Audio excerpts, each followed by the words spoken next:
Assalamualaikum warahmatullahi wabarakatuh. Perkenalkan, nama saya Nadia Aliatul Iza dari kelas MJ 108 dengan NIM 240201020315.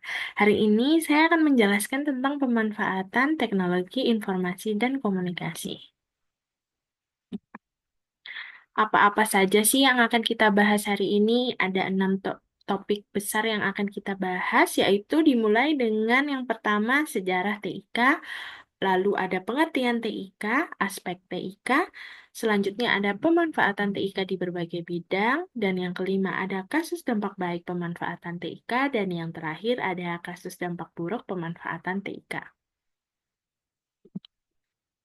Sejarah TIK dimulai pada masa prasejarah, di mana manusia pada zaman ini berkomunikasi dengan membuat gambar atau simbol pada batu atau dinding-dinding yang ada di gua. Mereka juga melukis berbagai informasi yang mereka dapatkan selama berburu hewan. Pada masa ini, kemampuan berkomunikasi sangatlah terbatas hanya dengan menggunakan isyarat tangan dan suara dengusan. Hingga kemudian mereka mulai menciptakan berbagai alat komunikasi yang dapat menghasilkan isyarat bunyi seperti trompet keong, kentungan, gendang, bahkan hingga sinyal yang dibuat dari media asap. Selanjutnya, di masa sejarah, manusia pada masa sejarah ini sudah mulai berkomunikasi dengan baik. Mereka membuat sistem penulisan untuk menyimpan berbagai informasi yang terjadi pada masa itu. Yang pertama yaitu yang dilakukan oleh bangsa Sumeria yang mengembangkan sistem tulisan piktograf atau tulisan paku pada tahun 3500 sampai 2900 sebelum Masehi. Dilanjutkan dengan bangsa Mesir kuno yang menciptakan sistem penulisan hieroglif pada tahun 3000 sebelum Masehi dan bangsa Yunani kuno yang membuat sistem alfabet fonetik pada tahun 1775 sebelum Masehi. Selain adanya sistem penulisan, media yang digunakan pun telah berevolusi, dimulai dengan menggunakan batu, kayu, hingga tulang hewan. Kemudian, berhasil juga ditemukannya media tulis dari serat papirus pada tahun 500 sebelum Masehi dan kertas yang terbuat dari serat bambu di Cina pada tahun 1105 Masehi. Selanjutnya, di masa modern, perkembangan teknologi informasi dan komunikasi ini berkembanglah sangat pesat dan dimulai dengan kemunculan mesin cetak yang diciptakan oleh Johannes Gutenberg yang berasal dari Jerman pada tahun 1455 dengan menggunakan material logam. Sejak saat itu, perkembangan teknologi informasi dan komunikasi di dunia bergerak sangat cepat, yaitu munculnya koran pertama kali di Eropa pada tahun 1450. Dilanjutkan dengan penemuan kamera obskura pada tahun 1560.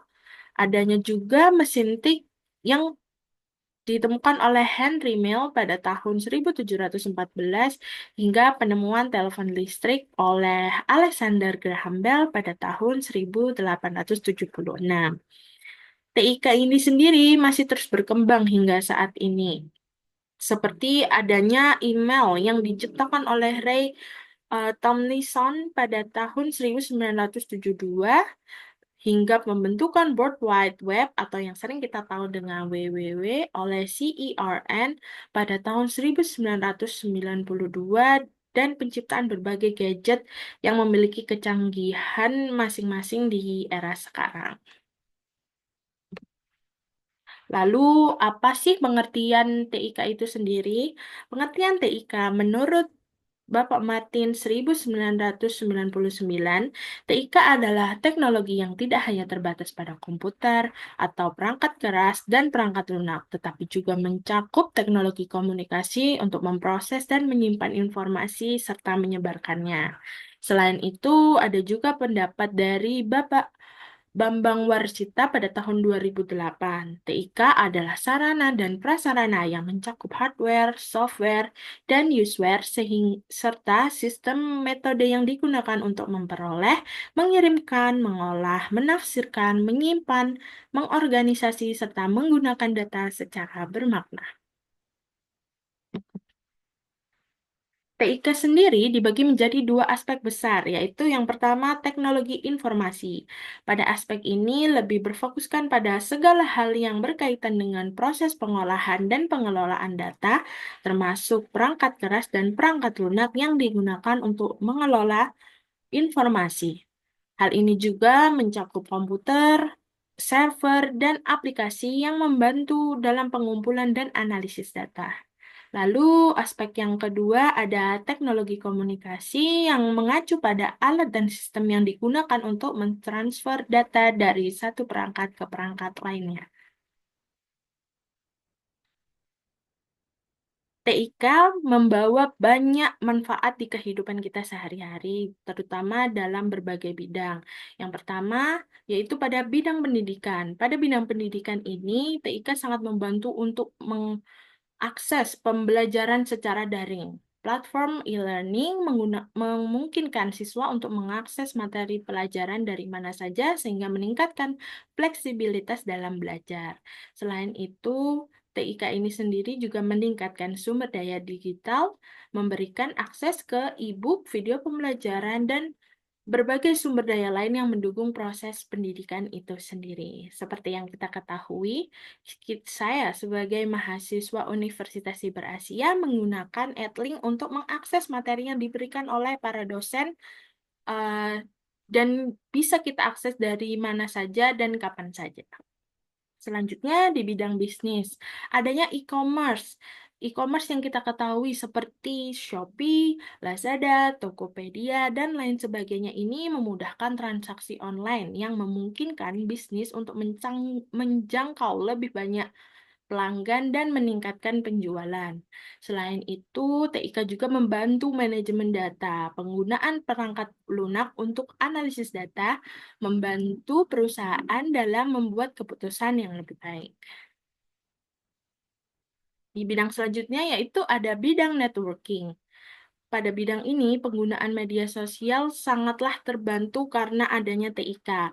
Media sosial ini bisa berupa Instagram, WhatsApp, X, atau yang dulunya kita ketahui bernama Twitter, dan lain sebagainya. Hal ini mempermudah komunikasi sehari-hari, baik dalam konteks pribadi maupun profesional. Selain itu, TIK juga di bidang networking ini membantu untuk meningkatkan kolaborasi, mendorong kerjasama jarak jauh antar tim ataupun organisasi melalui alat kolaborasi online seperti video konferensi dan platform berbagai dokumen. Selanjutnya, di bidang kesehatan, pemanfaatan TIK ini digunakan untuk manajemen rekam medis dan telemedicine. Pada manajemen rekam medis ini, TIK digunakan untuk mengelola rekam medis pasien secara elektronik, sehingga saat kita membutuhkan data tersebut, kita bisa mencarinya dengan cepat. Selanjutnya ada telemedicine, yaitu layanan kesehatan jarak jauh yang memungkinkan konsultasi medis tanpa harus bertatap muka, meningkatkan aksesibilitas layanan kesehatan, yaitu contohnya ada Halodoc. Selanjutnya, di bidang government, ada pemanfaatan TIK yang digunakan untuk digitalisasi layanan pemerintah dan keterlibatan publik. Dan yang terakhir, di bidang keamanan dan kreativitas, yaitu kreativitas digital yang memungkinkan individu untuk menciptakan dan mengakses konten multimedia seperti video, musik, dan seni digital. Selanjutnya, di bidang keamanan sendiri yaitu digunakan untuk melindungi informasi sensitif dari akses yang tidak sah dan serangan cyber. Ini termasuk penggunaan sistem keamanan, enkripsi data, dan deteksi ancaman. Lalu, kali ini saya akan membahas tentang kasus yang merupakan dampak baik dari pemanfaatan TIK. Saya mengambil contoh dari artikel ini yang berbunyi periksa kesehatan pakai smartphone, percayakan dengan Halodoc.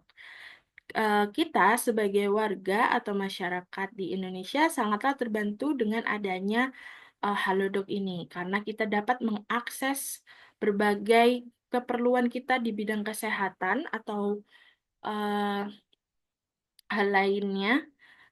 Di dalamnya kita juga bisa dapat melakukan periksa kesehatan dengan melakukan konsultasi dengan berbagai dokter yang disediakan pada platform ini. Selain itu, jika kita memerlukan obat, kita juga bisa mengakses dengan menggunakan fitur pharmacy delivery. Halodoc ini sendiri telah didirikan pada tahun 2016 di Jakarta oleh Bapak Jonathan Sudarta dan Dodi Lukito. Halodoc ini sangat berkembang pesat terutama pada tahun 2020, di mana pada tahun tersebut mulai munculnya COVID-19 yang memungkinkan kita untuk tidak bisa datang langsung ke rumah sakit sehingga kita harus mengakses segala keperluan atau keluhan kita melalui online. Dengan adanya Halodoc ini, kita sangat dipermudah. Selanjutnya, selain ada dampak baik, pastinya ada dampak buruk dari pemanfaatan TIK. Pada artikel ini, kita bisa baca sesuai judulnya, yaitu Hacker Serang Pusat Data Nasional, 210 instansi pemerintah terdampak. Hacker ini sendiri saat itu menyerang pusat data nasional yang yang berada di bawah naungan Kominfo, sehingga pada saat itu, pada bulan Juni 2024 tahun lalu, beberapa bagian juga terdampak. Misalnya saat itu imigrasi di Bandara CGK selama 80 jam mengalami server down. Selain itu, website ikn.go.id juga mengalami gangguan akses. Selanjutnya ada juga layanan PPDB di daerah yang terganggu dan yang terakhir yang juga terdampak karena adanya serangan ransomware dari hacker ini sendiri yaitu m-banking dari BCA yang susah diakses pada saat itu. Nah, hacker ini sendiri meminta uang tebusan sebesar 8 juta US dollar atau sebesar 131 miliar.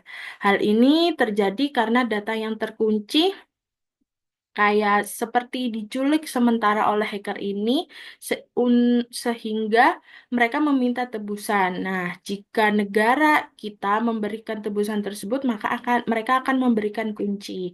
Namun pada akhirnya hacker ini sendiri memberikan kuncinya secara gratis. Namun hal ini bisa kita ketahui merupakan public shaming, di mana image dari negara kita berkurang karena bisa dilihat untuk menjaga keamanan data yang dimiliki oleh warganya saja kurang eh, kurang baik gitu. Jadi pemanfaatan TIK ini sendiri berdampak buruk pada kasus ini.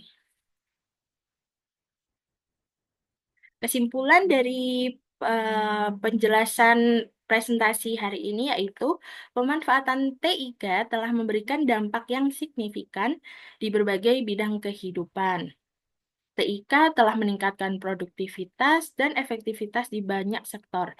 Dengan demikian, pemanfaatan TIK tidak hanya meningkatkan efisiensi dan efektivitas di berbagai sektor, namun juga memberikan akses yang lebih luas terhadap informasi dan layanan.